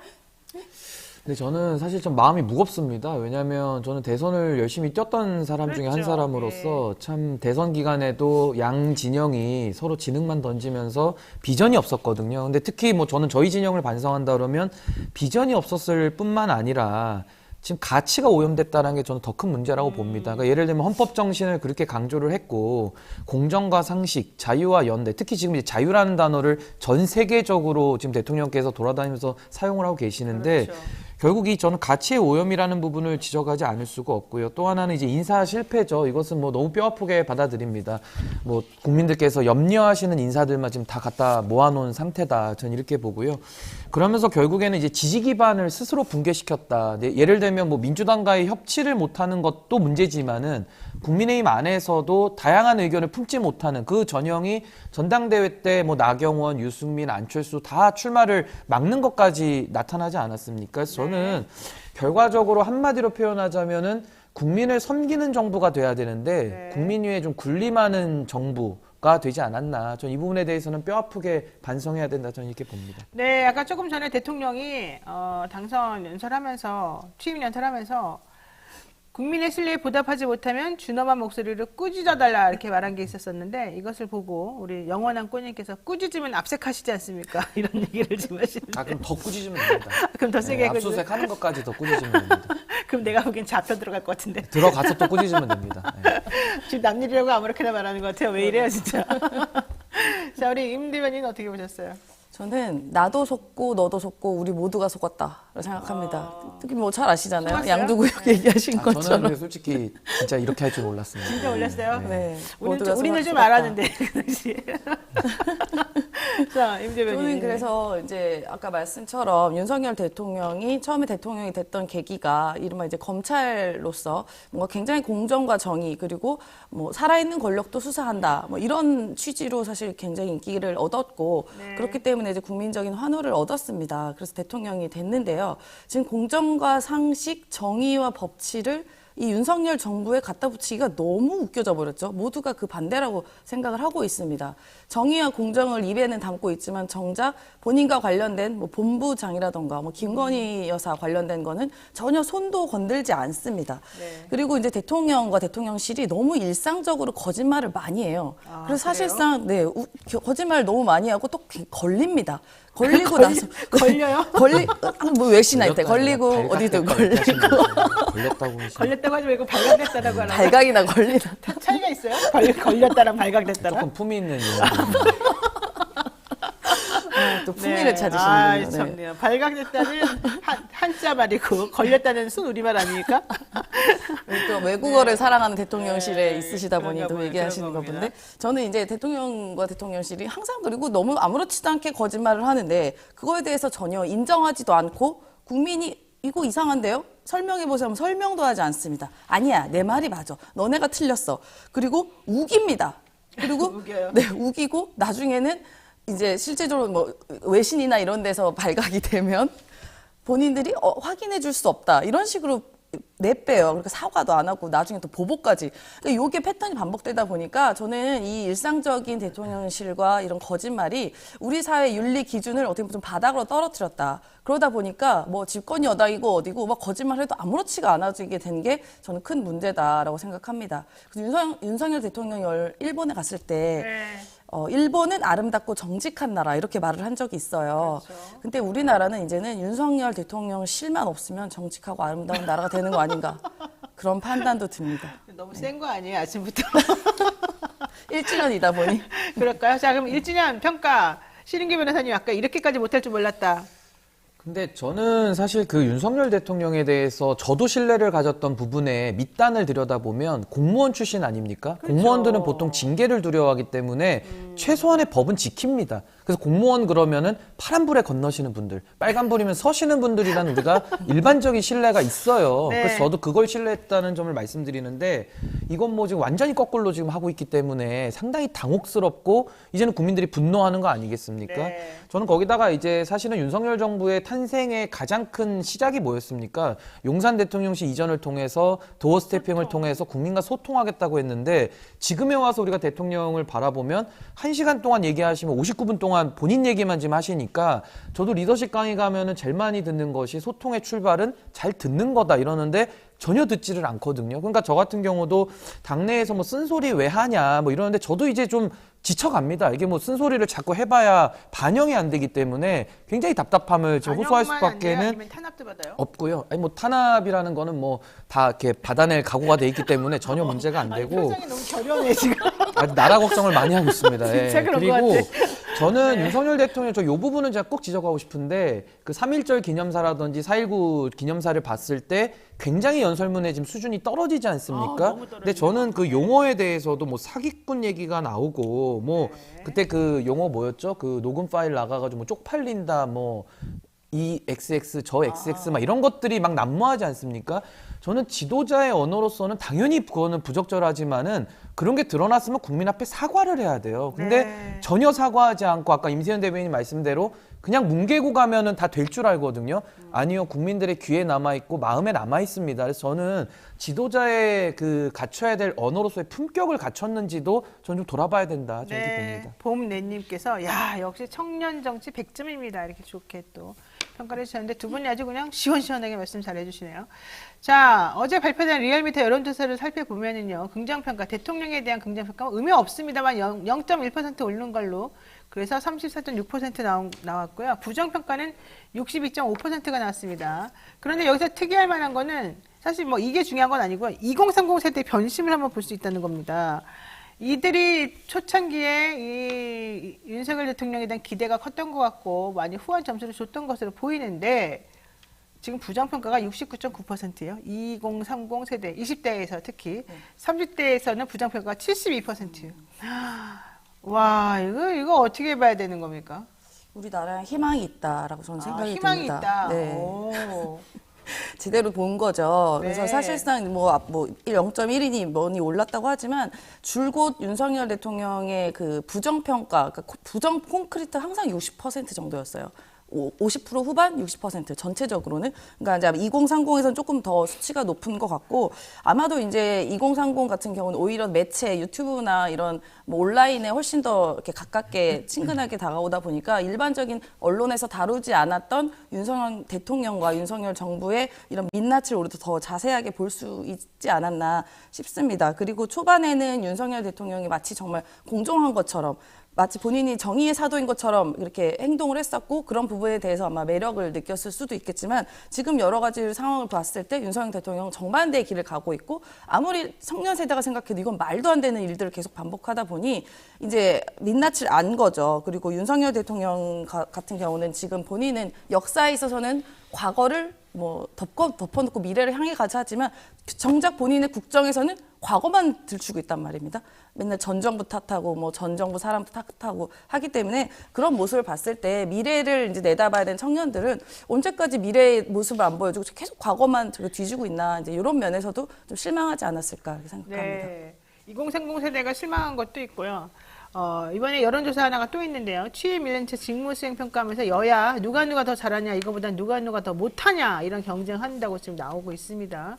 지금 대통령 취임 1년차 직무수행 평가를 보게 되면 윤석열 대통령이 부정평가가 57, 그 다음에 노무현 전 대통령이 부정평가가 57로 똑같습니다. 물론 긍정평가는 윤석열 대통령이 조금 더 많습니다만 이거는 그 당시 노무현 대통령이 워낙 언론하고 이제 싸움을 하고 있던 중이었기 때문에 좀 더 그랬던 것 같고요. 그것을 빼면은 사실은 우리 윤석열 대통령은 이명박 정부 때보다 낫다 이런 얘기 지금 안 할 수가 없는 상황이거든요. 근데 보시면은 김대중 대통령 긍정평가가 60이었고요. 문재인 대통령 78입니다. 김영삼 대통령도 55, 박근혜 대통령도 57이네요. 이런 걸 생각해 본다면 진짜 대통령이 잘 못한 것 같긴 한데. 근데 저기서 이제 이명박 대통령은 논외로 해야 되고, 왜냐면 총선을 1년 전에 치렀기 때문에 논외로 해야 되고, 그래요. 나머지 대통령들 보면은 다 본인 지지율보단 높죠. 노태우 대통령도 37%로 당선됐는데 지금 44% 나오지 않습니까? 근데 윤석열 대통령은 48%인데 지금 30%대 초반이기 네. 때문에 그 15% 다 어디 갔는지를 먼저 봐야 되는 것이고, 제가 이제 30대 아니겠습니까? 네. 30대이기 때문에 그냥 제 시선으로 본다 그러면 사실 보수가 괴멸 상태였죠. 망한 상태에서 윤석열 대통령이라는 분은 문재인 대통령이 검찰총장으로 임명했던 분이 진영을 바꿔가지고 대통령이 된 아주 이례적인 케이스란 말이죠. 그럼 당시에도 우리가 살펴보면 문재인 정부에 대한 반감이 너무나도 심했고요. 동시에 이준석 대표라고 하는 정치 혁신에 그런 바람이 불었기 때문에 전 두 개가 결합해서 윤석열 대통령이 겨우 이긴 거다. 전 이렇게 보거든요. 근데 지금 2030 세대가 스스로 떠났습니까? 뭐 무슨 마음이 갈 때입니까, 저희가? 그게 아니거든요. 아니면은 어떤 정책을 강하게 밀어가지고 2030이 그 정책에 반발해서 떠났습니까? 그것도 아니거든요. 윤석열 대통령이 1년 동안 한 거는 제일 열심히 한 건 딱 하나 있습니다. 외교도 아니에요. 당무 개입. 그러니까 국민의힘에 당대표 원하는 사람 만들려고 기존에 뽑혀놨던 당대표 임기도 있는데 1년 만에 내쫓고 네. 그다음에 룰 바꿔가지고 지금 마음에 드는 당대표 세워놓으니까 어떻습니까, 솔직히? 그러니까 지금 또 세워놓고 나서 또 비대위 간다니까 저 같은 사람은 참 너무 당황스럽게 그지없는데 이런 식으로 젊은 세대들이 떠나갈 수밖에 없도록 만들었거든요. 근데 이러고서도 또 2030 탓하고 나중에 가서는 또 2030 필요하니까 또 달콤한 유인책 제공해가지고 올 거다? 이건 사람을 바보로 보는 거죠. 근데 유인책 제공했는데 하나도 지킨 건 없어요. 그러니까 이제 더 이상 안 속겠죠. 안 속을까 예, 싶어요. 그러니까 이제 이런 식으로 정치를 전 하는 거에 대해서 네. 저는 이제 2030도 더 이상 이제 속는 것도 지쳤다. 그래서 이제는 저는 이제 정치권 이건 뭐 양쪽이 전 똑같다고 보고요. 2030이 스윙보터 기질을 지금 보이지 않습니까? 네. 저는 이제는 좀 정직한 정치 세력이 나타나야 저는 저 마음을 인수할 수 있을 것이다. 저는 이렇게 신 봅니다. 변호사님은 거의 모든 걸 포기한 상태죠. 아니, 왜냐하면은요, 소통이 안 되기 때문에 뭐 아무리 얘기해도 잘 듣질 않습니다. 아니 그냥 아주 그냥 팍 아니, 찌르시는데. 한 1년 해보세요. 이게 잘 안 듣습니다. 진짜로. 다른 뭔가 용단을 하시려나 지금 뭔가 지금. 이렇게 지금 딱 아니, 그래도 마음에 새긴 게 있는 계속, 것 아니, 같아요. 아까도 꾸짖어달라고 하셨으니까 네, 좀 네. 계속 얘기를 하면 됩니다. 압색 들어간다니까요. 꾸짖으면. 근데 더 세게 꾸짖는 것 같은데요, 민주당보다. 자, 백사다머니님께서 신인규 같은 보수를 우리는 지켜줘야 됩니다. 이렇게 말씀하셨는데, 저도 그렇게 생각합니다. 그러면, 자, 신 변호사님, 여야에 대한 신랄한 비판, 대통령에 대해서 아주 올바른 소리 많이 해주셨는데, 더불어민주당에 대한 일련은 어떻게 평가하실까요? 뭐 민주당은 1년 동안 평가할 게 있나요? 그냥 뭐 열심히 헤맨 것 같고 뭐 민주당도 비대위 아닙니까? 그러니까 저는 이것은 네, 왜 비대위야, 여야를 지금? 탓하는 것도 중요하지만은 네. 저는 그냥 정치의 그 한계가 다 적나라하게 드러난 1년 아니었나? 그러니까 국민들께서 얼마나 괴로우셨을까? 저는 그 네. 부분에 대해서 참 마음을 저는 안타깝게 생각하고 있습니다. 네, 자, 그 말이 정말 딱 귀에 박히네요. 대통령이 1년 동안 열심히 한 건 당무 개입밖에 없다. 자, 우리 임세현 대변인은 이번에는 국민의힘의 1년을 평가해 주시죠. 국민의힘 1년이요? 윤석열 따라하다가 그냥 폭망 수준으로 가고 있는 거 아닌가 생각 듭니다. 너무 웃으시네요. 민주당 까셨습니다. 그런데 좀 기분 나빠요, 웃는 거는? 네. 결국은 이제 윤석열 대통령이라는 정치 초보를 사실상 뭐 말씀하신 것처럼 어디 꿔다 왔죠. 네. 그 다른 이른바 문재인 정부에 있었던 윤석열 대통령을 그러니까 본인의 당에서 배출하지 못하고 후보를 이제 꿔다가 앉혀서 대통령이 됐는데 그 이후에도 사실 정치 경험이 많았던 수많은 분들이 정치 초보한테 이끌려서 그냥 이도저도 못하면서 1년을 보낸 것 같아요. 그러다 보니 집권 여당으로서의 그런 책임 의식도 없고 집권 여당으로서 해야 될 일들도 하지 못하고 정권 초반에 보여줘야 될 청사진도 제시하지 못했던 그 한 해이지 않을까. 알겠습니다. 짱짱잉잉님께서 젊은이 화병 걸렸습니다. 자, 옆에 앉으시면 기운이 팍팍 느껴집니다. 이 두 분의 젊은이들의 기운이. 요 얘기 한번 해보겠습니다.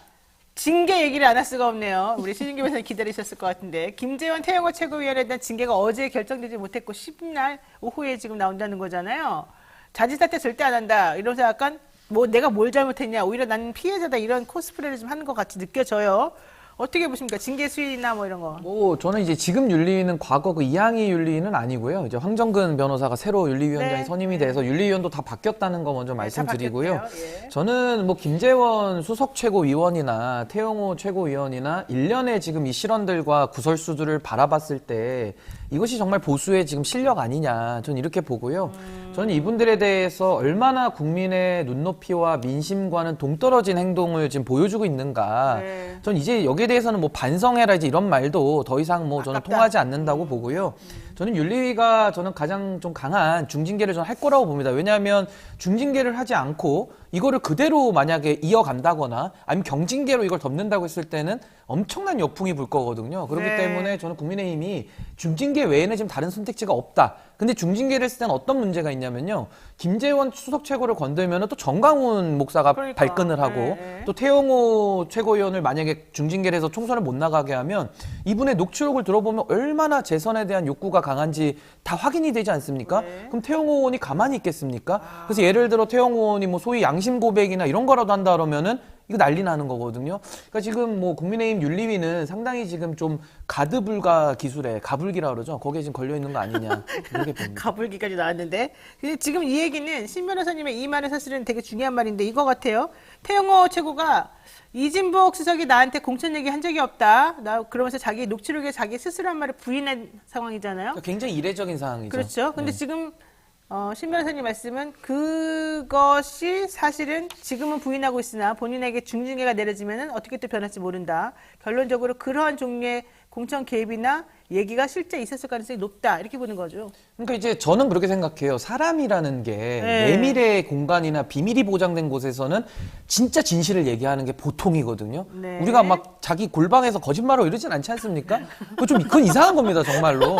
근데 지금 해명을 상당히 본인을 굉장히 이상한 사람이다라고 네. 얘기하긴 아니, 했는데. 처음에는 과장이라 그랬다가 이제는 그런 말 한 적이 아니, 없다. 뭐 이렇게 과장이나 했어요. 거짓말이나 뭐 그게 그건데요. 똑같아요. 그래서 네. 저는 태영호 의원이 저는 그 녹취록 안에서 전 진실을 말하고 있다라고 보는 것이 보다 상식적인 사람들의 판단에 좀 부합할 것이다라고 보기 때문에 그런 말씀 드리는 겁니다. 결국 태영호 의원은 눈 가리고 아웅을 하는 거군요. 임세현 대변인 보시기가 어때요? 제가 봐도 만약에 네. 이제 태영호 의원 말이 거짓이라면 내가 거짓말했다라고 한 거잖아요. 그러면 사실 용산 입장에서는 그게 더 불쾌한 일이잖아요.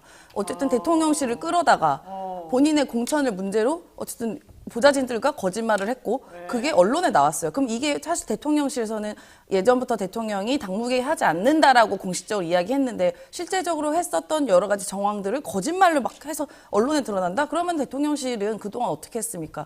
그동안의 전례가 있잖아요. 뭔가 대통령과 대통령실에 뭔가 조금이라도 상처가 되면 가만히 있지 않고 항상 경고를 날렸습니다. 가만히 있지 뭐 아무 말도 하지 않으면 아무 일도 일어나지 않는다가 대표적인 예죠. 그렇기 때문에 이번에도 오히려 이 사안이 훨씬 크기 때문에 저는 대통령실에서 오히려 더 강하게 경고 조치가 있었어야 되는데 오히려 김재원 최고에 대해서는 좀 문제가 있으니까 징계를 해야 되는 거 아니냐라고 대통령실에서 메시지가 왔는데 태영호 의원에 대해서는 이런 방구 없습니다. 아, 그래요? 네. 그리고 오히려 김기현 대표는 뭐 본인이 아니라는데 뭘 그러냐. 이런 그래요? 식의 반응인 거 보면 저는 태영호 의원이 뭔가 카드를 들고 있는 거 아니냐. 그러니까 이제 못 건드리고 그냥 이렇게 주저주저하고 심지어 이 윤리위원회도 계속 미루지 않습니까? 그러니까 이런 것도 좀 수상한 지점이 있는 거죠. 근데 저는 태영호 의원 제가 조금만 변론을 좀 네. 하자면은 태영호 의원은 솔직히 본인이 나서서 거짓말을 한 건 아니에요. 솔직히 말해서 뭐 녹음 자체가 불법은 아니지만은 결국은 그 녹음이 자기 모르는 상태에서 나갔기 때문에 어떻게 보면 약간 그 진실이 폭로당한 상황이거든요. 근데 그게 부적절해서 징계한다고 하면요. 윤석열 대통령께서도 권성동 원내대표랑 부적절한 카톡 하셨거든요. 텔레그램인가? 그게 외부에 사진 찍혀서 나왔잖아요. 근데 그때 윤석열 대통령 1호 당원인데 징계했습니까? 당무 개입하면 그 징계 사유거든요. 안 했잖아요. 근데 태영호 의원은 뭐 힘이 약해서 그런지 또 징계한다고 이러거든요. 뭐 힘이 약하면 지금 희생양 삼는 겁니까? 힘이 센 사람은 봐줍니까? 태영호 의원을 좋아하나 봐요. 아니 좋아하는 건 아닌데 이게 딱 상황만 놓고 보면 상당히 윤석열 애정이 대통령의 느껴지는데. 그 문자 노출 사건과 이것도 태영호 의원의 그 뭐 진실 여부를 떠나서 일단은 그 의도와 다르게 노출이 외부에 된 거거든요. 그런 면에서는 내용을 들어가서 징계한다 그러면 윤석열 대통령 사건에선 봐주고 태영호 의원은 또 징계한다 그러고 전 태영호 의원 입장에서 상당히 이건 좀 억울할 것 근데 같습니다. 저는 오히려 태영호 의원 쪽에서는 물론 지금 아니라고 막 팔팔 뛰고 있습니다만 그 녹취록이 나간 거는 좀 미필적 고의 아닐까 내지는 알면서 그냥 샥 넘어간 거 아닐까 이런 생각도 이게 들어요. 뭐 미필적 고의라는 게 약간 뭐 공작설 비슷하게 네, 이제 나가는 건데 네, 저는 그건 네. 좀 너무 나간 것 같고 저는 그 보좌진과의 그런 갈등 속에서 여러 가지 당무 개입의 뭐 정도라 그럴까요? 그게 좀 지나치다 보니까 저는 뭐 언론사에 어쨌든 언론사에 제보를 한 거 아니겠습니까? 그러니까 태영호 의원 입장에서는 본인이 나서서 거짓말을 하고 다닌 건 아니고 본인의 주장에 의하면 비밀의 내적 공간에서 거짓말을 했다 이런 건데 그게 드러난 것이죠. 근데 어쨌든 본인이 보좌진들한테 자기 보좌진들한테 그런 얘기를 할 정도라면 그 말은 사실일 가능성이 높다. 저는 그래서 사실이라고 일단. 보는 겁니다. 네. 자 마지막으로 이 얘기 하나만 하겠습니다. 김남국 의원 지금 코인 가지고 난리가 났습니다. 김남국 의원에 대한 코인 뭐 보유 이거는 지금 조선일보가 엄청나게 지금 집중적으로 파고 있는 중인데 사실은 이게 뭐 어떤 점이 불법이라고 하는지를 물어보게 되면 또 좀 애매한 부분이 있어요. 다만 이 얘기하는 것 같아요. 김남국 의원이 가상화폐 거래를 통해서 돈을 많이 벌었고 그 돈을 가지고 작년 대선 때 쓴 것 같다. 그리고 이 가상화폐 관련해서 이해충돌 위반이 있다. 이런 얘기 같은데 솔직히 김남국 의원이 돈을 벌었다고 치더라도 그걸로 왜 대선 자금을 자기가 됩니까? 자기가 대통령 나가는 것도 아닌데. 저는 그래서 그것도 너무 이상한 것 같은데. 예. 김남국 의원이 대선 자금을 본인 돈으로 쓸 만큼 그렇게 그분이 그런 사람이 아닙니다. 굉장히 짠돌입니다. 아니 그리고 후배들 술을 사주고 밥을 네. 사줄지언정. 이거 제가 핵심만 짚을까요? 예, 지금 뭐 예. 대선 자금까지 갈 게 아니고요. 일단은 가난을 팔았다는 거죠. 가난을 호소했다. 그러니까 이것이 이제 약간의 위선과 내로남불의 부분인 것이고 김남국 의원 TV에 가보시면 인간 김남국이라는 2020년도 영상이 올라와 있습니다. 거기에 보시면요. 월 100만 원을 벌기 힘들었던 김남국 변호사의 그 절절함이 거기 멘트로 다 나와 있어요. 그러니까 쉽게 말하면은 변호사 생활하면서 요즘 전 이거 이해하거든요. 뭐 수임이 쉽지가 않은 부분도 있어서 초기에 개업을 하게 되면 사실 월세 내는 것도 어려운 달도 있습니다. 근데 그런 상황 속에서 저는 김남국 의원이 저보다 변호사 생활 몇 년밖에 더 안 했는데 그렇게 많은 돈을 벌어가지고 주식 투자를 해서 9억 얼마를 저는 초기 자금을 형성했다? 전 그거 잘 이해가 안 돼요. 그렇다면 어디서 상속을 받았거나 증여를 받았다고 하면은 해명이 될 텐데 그것도 아니거든요. 그렇기 때문에 저는 초기 자금에 대해서는 조금 문제가 있고 또 국회의원이라고 하면은 공인 아닙니까? 공직자잖아요. 근데 공직자가 자기 업무는 안 하고 코인 그거 등락이 그렇게 큰 것만 매일 들여다보고 있습니까? 그러니까 국정감사장에서 이모라는 얘기한 거 아닙니까? 그 시간에 더 공부를 하고 준비를 했으면 한동훈 장관 청문회 할 때 더 잘할 수 있었잖아요. 그러니까 이런 부분을 비판하는 것이고 또 하나는 이게 공직자 재산 상황에 지금 사각지대에 있기 때문에 본인이 엄청난 이익을 번 거에 대해서 뭔 상관이냐 지금 이러고 있는데요. 상식적으로 생각해 보십시오. 국회의원이라는 게 월급이 1억 얼마 좀 넘는 걸로 제가 알고 있는데 본인은 생활 안 합니까? 그렇다면 저축해서 모아도 그렇게 많이 모을 수가 없어요. 근데 어떻게 재산이 몇십억이 뜁니까? 그 국민들의 박탈감과 공직자로서 그 자세가 가당합니까? 근데 여기에 대해서 사과 안 하고요. 좀 마지막으로 그 9억 6천만 원을 어떤 한 그 주식 그 가상화폐 그것이 나중에 가서 이제 굉장한 그 폭락으로 많은 분들이 그 피해를 보셨는데 결국 그거에 대해서 9억 6천만 원을 몰빵을 했다는 거예요.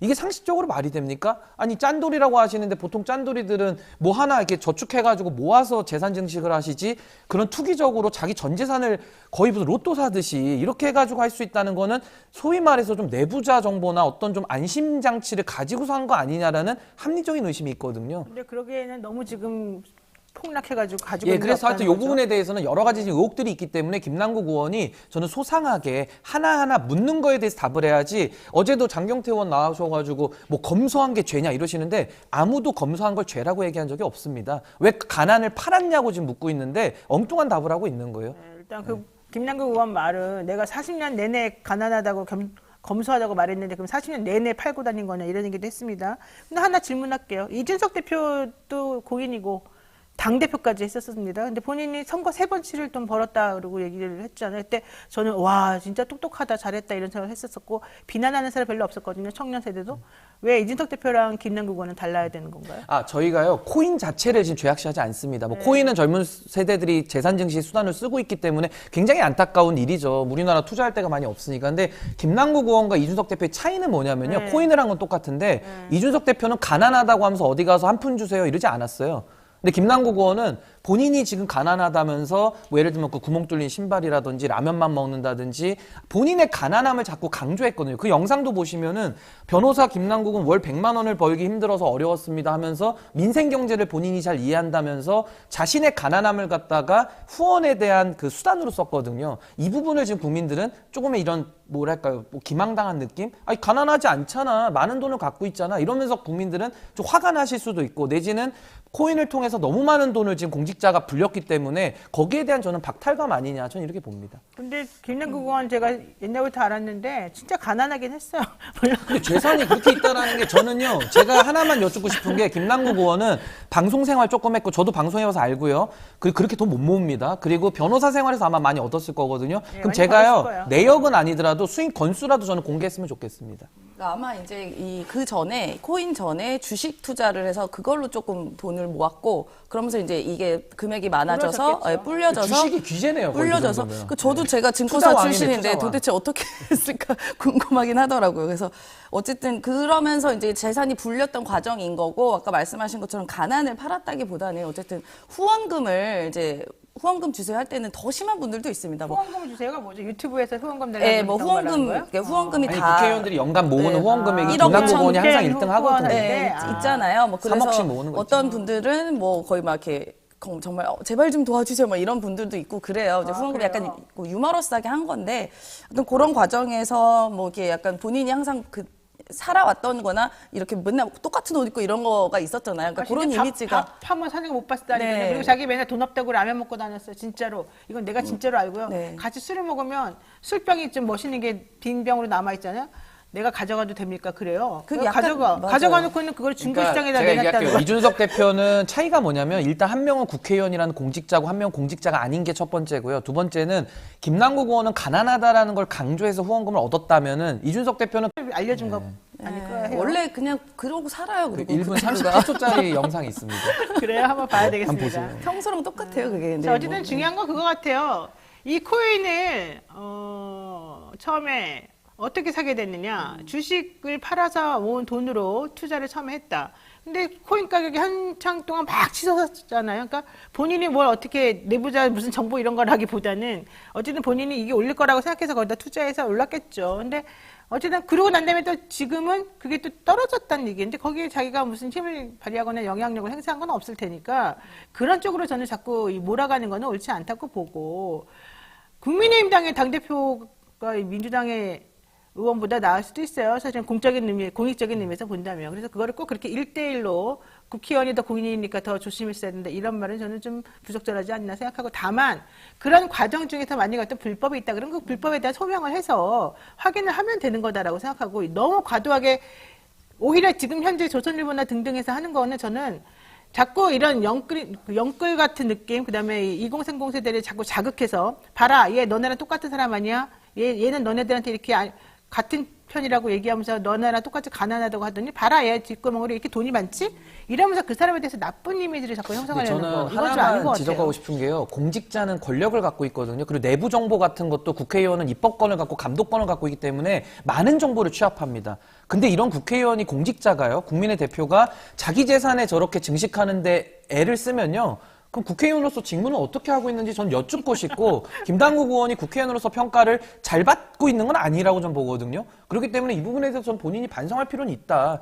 그러니까 이준석 대표랑 자꾸 비교하는데 이준석 대표는 지금 당대표도 잘렸고 그리고 국회의원이 아니잖아요. 그러니까 국회의원 됐을 때는 전 이준석 대표도 그렇게 하면 전 똑같이 비판해야 된다고 봅니다. 근데 이거는 짚고 넘어가야 되는 게 당 대표가 맞다니까요. 국회의원이라고 해서 지금 뭐 예를 들어 주식 정보나 가상화폐 정보에 대해서 접근할 수가 없어요. 이거는 실제로는 내부 정보는 국회의원들은 뭐 입법이나 이런 거에서 예를 들어 김기현 대표처럼 뭐 이렇게 땅 지나가는 거 이런 거는 알지만 주식 투자 이런 거는 접근 자체가 불가능하고 될 수도 없습니다. 하면은 정보도 많이 취득하잖아요. 아니 서로 국정감사가 돌면서 이게 얘기할 수도 이게 있죠. 일반 사기업에 대해서 국정감사를 하진 않잖아요. 아니 예를 들면 이 뭐 부분은. 상임위는 다르더라도 의원들끼리도 서로 정보를 교류한다는 보장이 있습니다. 그렇게 말하면 300명 다 걸려야 돼요. 아니 그래서 저는 국회의원들은 재산 증식에는 좀 초연했으면 좋겠습니다. 월급도 많이 주잖아요. 일이나 열심히 하세요. 저런 재테크나 하지 말고 할 거면 국회의원 하지 말고 나와서 열심히 재테크 하세요. 대통령 그러면. 아니 국회의원 하기 전부터 이건 제 말이 맞죠. 국회의원 하기 전부터 코인을 했던 걸로 알고 있어요. 2016년부터 했다고 제가 듣고 있었고 그럼 그 이제 당시에 국회의원 때는 좀 코인이 쉬시면 안 됩니까? 얼마 일 안 열심히 돼서 하시고 왜 자꾸 청문회에서도 이모 네. 얘기나 하고 그 이모 얘기 엉뚱한 얘기만 많이 여기서 이 얘기를 하잖아요. 갑자기 왜 나와요? 아니, 저는 또 이 부분이 또 문제인 게 네. 사실 이거 개인의 계좌 내역이잖아요. 근데 네. 이게 어떤 경로로 사실 이게 언론까지 들어갔는지 이 부분에 대해서는 좀 김남국 의원도 별도로 그런 부분은 문제제기 확인을 해야 될 되지 것 않나 같습니다. 싶습니다. 맞습니다. 네, 오늘 줄리 F님께서 US 달러 20달러 보내주셨습니다.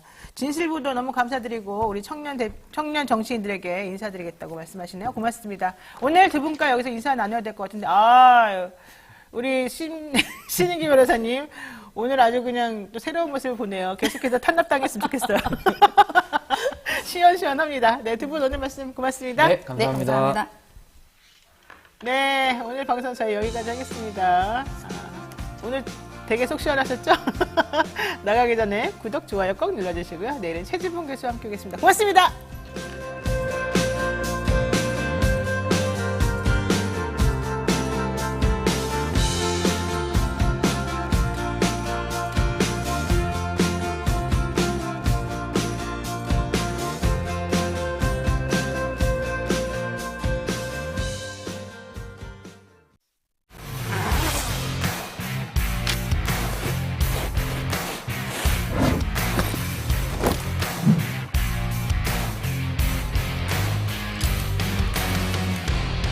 주식 평가 방법이 사용되고 있어요. 다 들어봤죠, 이거? 이건 기본이잖아. 이거 모르는 사람 있어? 자, PAR. PAR 뭐야? 나는 거. 그치. 그게 주당 시장.